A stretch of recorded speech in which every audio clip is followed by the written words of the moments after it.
সোনারংতরু sir Ali জাকরি চত্বর থেকে আমরা এই বৃক্ষপ্রেমী শিক্ষার্থীদের বিভিন্ন গাছের চারা উপহার দিয়েছি, যেটি দেওয়ার কথা ছিল গতকাল আমাদের সোনারংতরু স্যার কনক চাঁপা চত্বরের ৪র্থ প্রতিষ্ঠাবার্ষিকী উপলক্ষে।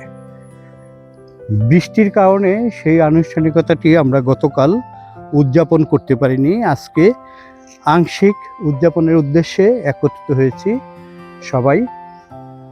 আমাদের প্রিয় কণ্ঠশিল্পী সংস্কৃতিজন রুমানা মোর্শেদ কনক চাঁপা আপার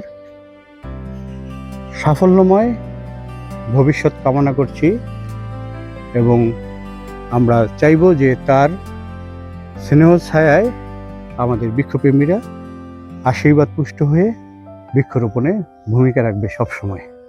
ধন্যবাদ সবাইকে।